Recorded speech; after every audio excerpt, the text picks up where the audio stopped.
Stay.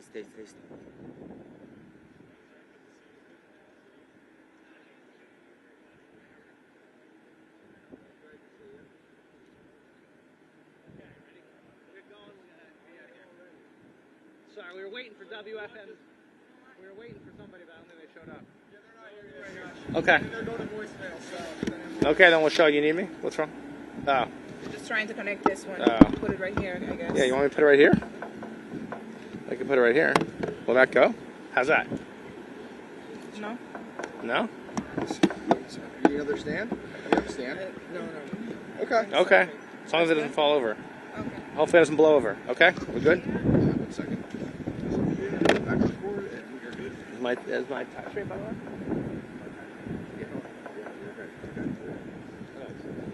Okay, you guys all good? Well, thanks.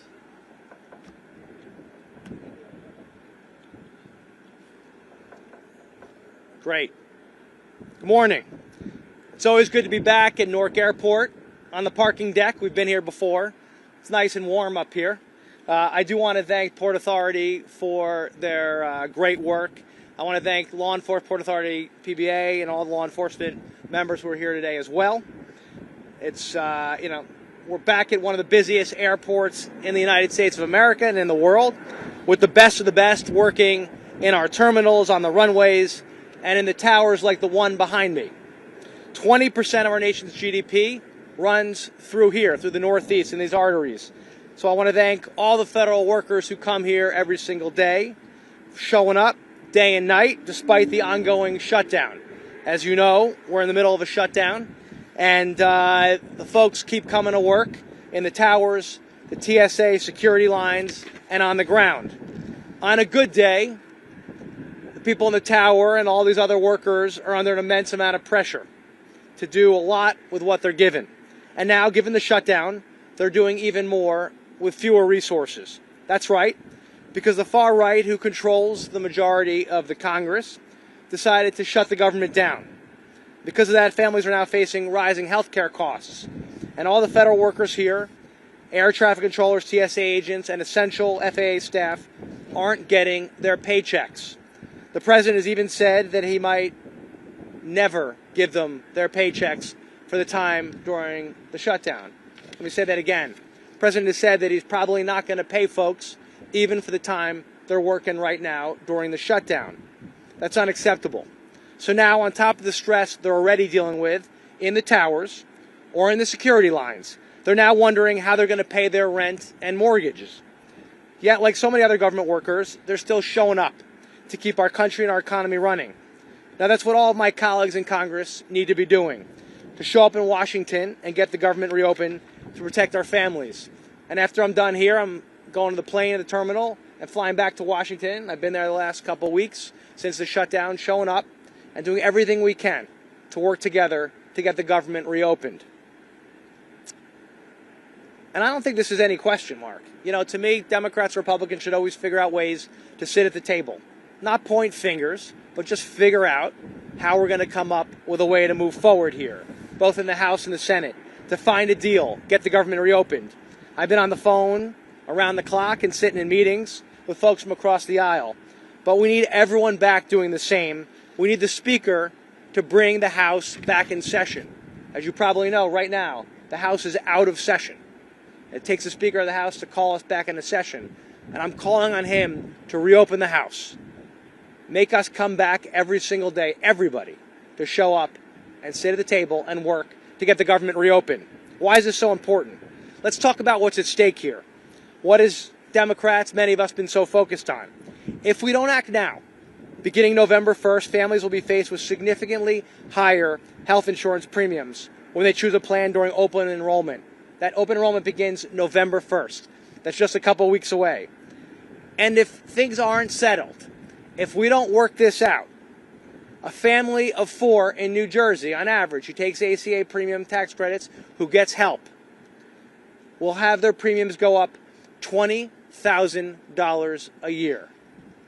That's beginning next year. I want to repeat that.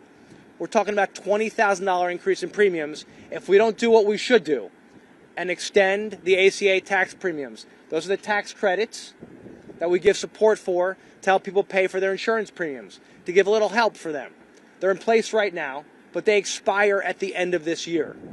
And beginning November 1st, people are going to have open enrollment and have to make those choices.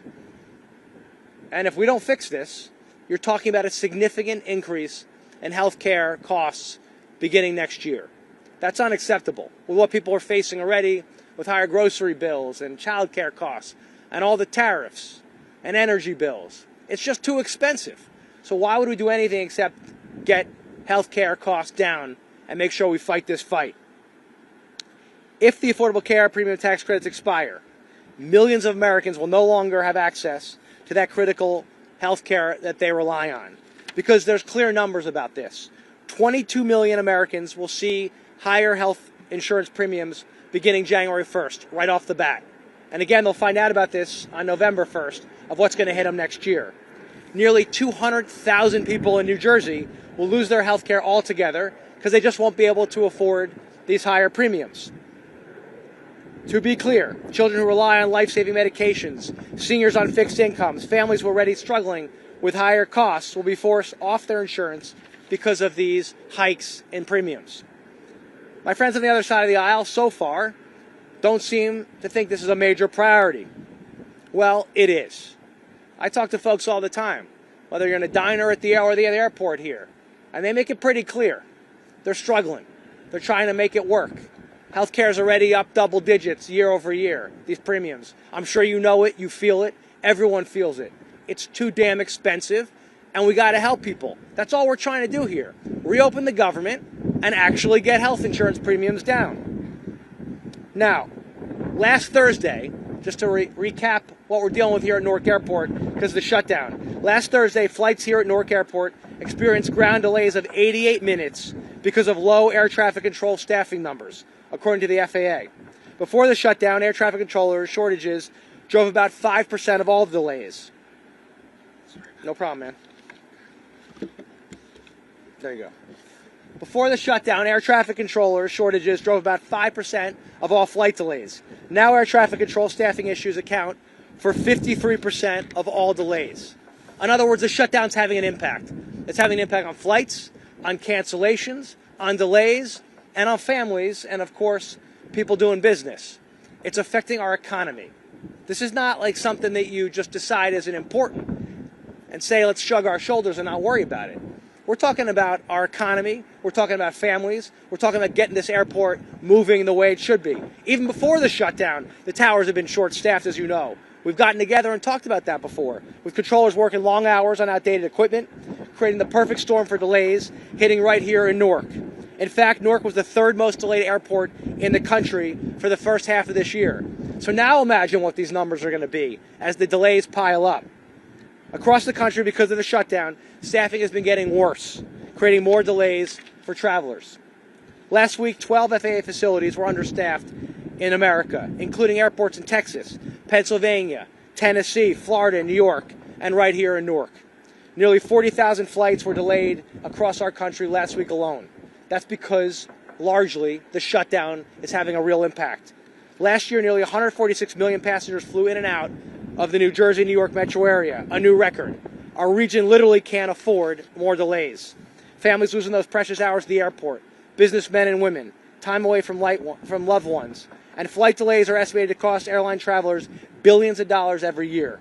That hurts our families and our economy, and our region is really hurt as well, when you got 20% of the economy, the GDP, running through here. In a shutdown, the FAA ATC training school's funding is also a risk. That's where we train the next generation of FAA workers. As of right now, it's only funded until October 29th.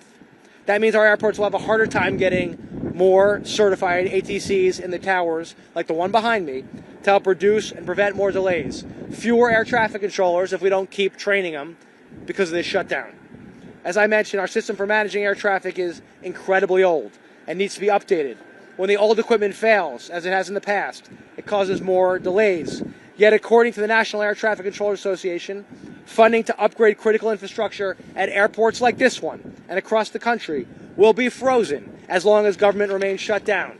So you've got fewer people because they're not getting trained. You've got problems in the tower in terms of upgrading equipment because of the shutdown. And we got delays and cancellations across the country at airports, including here, because of the shutdown. It's unacceptable. We all got to get back to the table today, have the House reopen, call everyone back in, sit down, and don't leave until this is done. Government shutdowns are no way to run a railroad or an airport. More than 250,000 veterans in New Jersey have lost access to critical counseling and career transition assistance. More than 50,000 seniors in Jersey will lose access to Meals on Wheels. That's where they get food every week.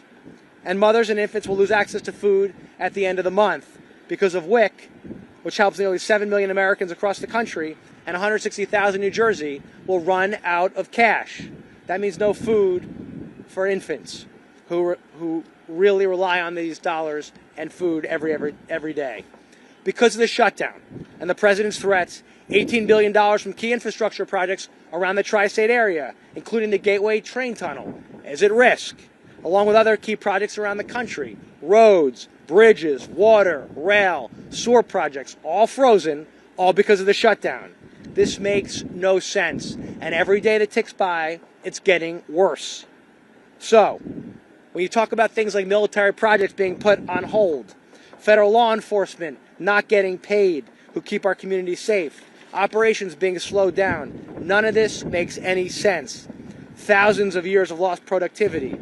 The White House said the shutdown will cost our country $15 billion in lost GDP every week, and it gets worse every week. This is common sense. So first, here's what I'm calling on, and why I'm here today. To call on President Trump and congressional leadership to help us end the chaos. Look what we did in the Middle East yesterday. There's no reason why we can't solve this problem too. First, so I'm headed back to Washington right now to do everything we can to get a deal done. We all should be there every week. As I said, the Speaker needs to call us back into session and be there until we figure out how to extend the Affordable Care Act, tax credits on health insurance premiums, and make life more affordable for people, and reopen the government. I've been working with my colleagues in the House and the Senate, Republicans and Democrats, to find a way to reopen the government in a responsible way. But we need everybody there. We shouldn't be out a single week until we figure this out. It's ridiculous. The American people deserve better. Second, I'm sending a letter to congressional leadership today in both the House and the Senate, asking them to outline the massive impacts the shutdown is having on our families, our seniors, our veterans, our airports, our infrastructure, our economy, and of course, to travelers around the country who are just trying to make their planes on time. And I'm asking the Nonpartisan Congressional Budget Office, the CBO, to detail to Congress just how much this shutdown is costing taxpayers and its impact on families. The White House gave us their point of view, $15 billion a week. I think it could even be more. And the American people should understand, by sector and by American, what this shutdown is doing and the impact it's having on them. And the Speaker, again, won't even call us back. I'll keep saying it. He's got to bring us back into session. Democrats are flying back today, like me. The House Republicans should join us. This is not about pointing fingers. This is just about sitting down, solving problems like I like to do, and get things done. Finally, we know that we need to keep the country running and support the people who help make that happen. That means supporting the folks here at TSA screening and in the towers behind me and in airports across our country. More than 13,000 air traffic controllers around the United States are working without pay right now. They're working and they don't know if they're getting paid.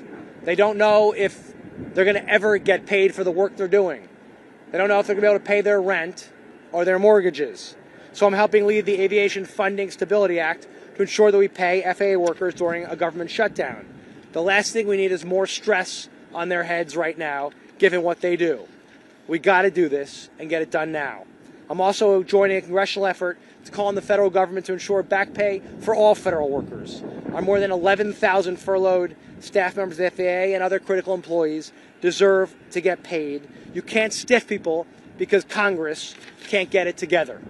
President Trump has threatened to not pay them. They got to get paid. By the way, I've told the Treasury Department not to pay me during the shutdown because the bottom line is I shouldn't be getting paid if they're not getting paid. The bottom line is you can't screw over aviation workers, service members, first responders, veterans, seniors, children, you name it, because of the shutdown. Families are already struggling. We got to do everything we can to make life more affordable. And in the greatest country the world's ever known, there's no reason if we sit down, Democrats or Republicans, there's no reason why we can't figure this out and ensure that our best days will be ahead of us. Thanks so much, and God bless. Questions? Do you have any idea how many of the federal workers are here in New Jersey as a whole? TSA, those furloughed, those civilians, any idea the numbers here in our state? No, but I'll get you I don't want to give you a number. I have the number, I just don't have it off the top of my head, but I'll make sure I get it over to you right away, okay? We have that number. Okay, you got it. I'm going to ask you the same question we asked Sean Duffy when he was here last week. Yeah. Polling so far generally has shown that more Americans say that the shutdown is the responsibility of the president and the Republicans in Congress. Fewer say it's because of Democrats in Congress. I'd love to get your reaction to that, and how long do you think this kind of, as it were, goodwill for Democrats can last, and how is this an attempt to keep that goodwill going? Well, first of all, I don't think we should ever shut the government down, right? So I don't think it looks good for anyone in the country when we shut the government down. It's not good for America either, and it costs us dearly, as I was talking about.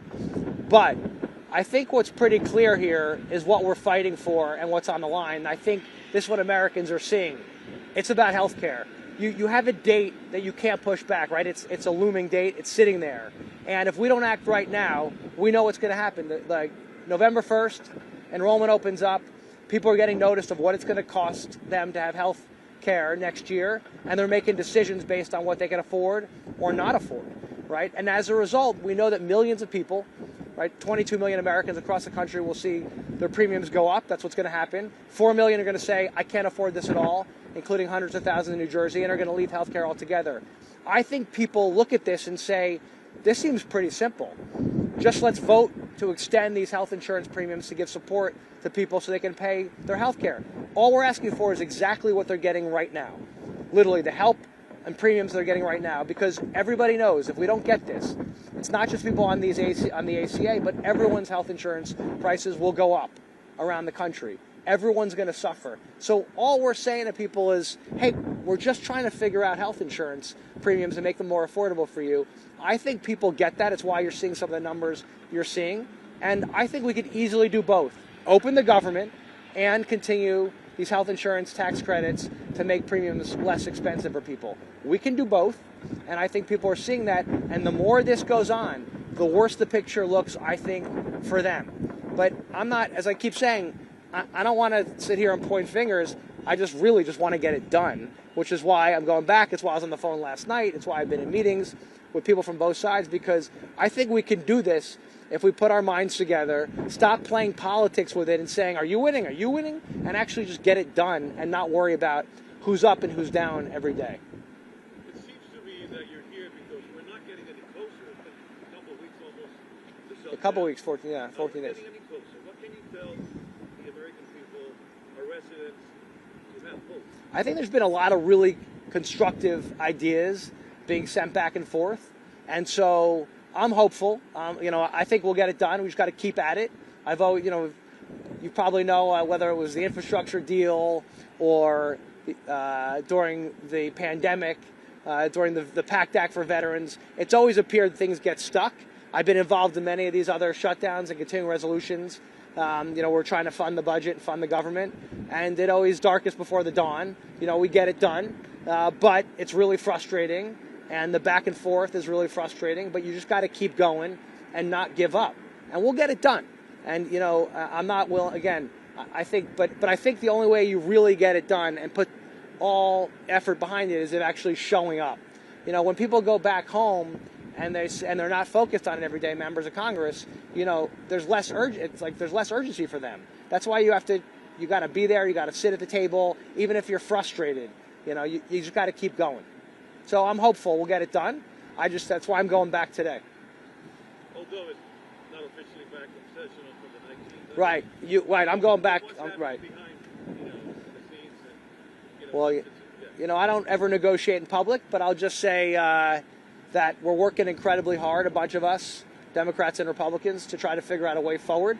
You've seen a bunch of Republicans come out and say we should at least do 1 year of extension of the Affordable Care Act tax credits. There was, I think, 25 people total on a bill that's calling for that right now.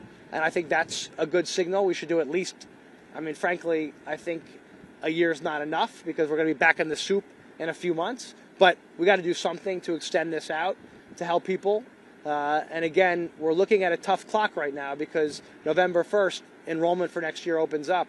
We've got to figure this out at the latest then, but we don't have a lot of time because, you know, you're looking at a clock that's getting louder and louder, and then you got problems like here at the airport that are happening every day. So you're dealing with health insurance, you're dealing with a lot of federal workers that aren't getting paid, and it's affecting our workforce and our economy around the country. So what exactly is the president going to be meeting with? What exactly is going to happen? So I'll meet with the president anytime he wants to. I know many of us have said, you know, let's sit down. And again, yesterday was a great day for America and for our American leadership getting the hostages out. And if we could do Middle East peace and lead the way, there's no reason why we can't solve this problem. And that's what I believe. Like, you can solve health care and the insurance premiums if you could solve Middle East peace and get the hostages out. And so what do I like? You know, I think we should do it. I'm hoping the White House invites us over. Well, you know, I'll go there this afternoon if they offer. Sean Duffy also said that even though the Republicans control the White House, the Senate, and the House of Representatives, Yeah. it is still, the onus is still on the Democrats to come to them and stop, I don't remember the exact word he used, but to get out of the way and to allow Congress to reopen immediately and then talk about health care. What would your reaction be to that? Yeah, well, there's this view of some that we should just punt on this health care question. And I don't, you can't do that because then the health care will never happen. We're out of time. And so I've said pretty clearly, I'm good with, by the way, today, and I would tell Sean this if I saw him, I'm good if you reopen the government and extend these health care premiums. You get a vote today to do it. Give us time on these health care premiums to extend them so people's insurance premiums don't go up in a few weeks, and open the government. I'll do that today. You know, I don't understand why these things can't be done. We've made the offer, but I think Sean should look at the Constitution. They have the majority in the House, the Senate, and the White House. They are in charge. They today can say, go ahead, let's do this, and this will be a done deal. We can make this work. It's incredibly frustrating, but again, I'm ready to meet with anybody, as I've continued to do. I'm ready to go to the White House today, and let's get this done. I keep saying, you know, yesterday was a great day of progress for our country. We showed great American leadership. Let's do it again today and help the American people get their premiums down and afford health care and get these airports moving the way they should be and help people out across the board. People are getting crushed between tariffs, between child care costs, between their energy bills. People are getting decimated right now. The idea that their health insurance premiums would go up even more than they've already gone up is brutal for them. This is a no-brainer, and I can't figure out why any Republican would not want to fix this and help folks out. $20,000 a year increase in premium they're facing if we don't solve this right now. Families in Jersey, a family of 4. I mean, that's ridiculous. That's why millions of people are going to lose their health care because they're just not going to be able to afford it. Anything else? Okay, guys, sorry that it's cold out here. I'll try not to do this in the winter. Thanks. See you guys. Thanks so much.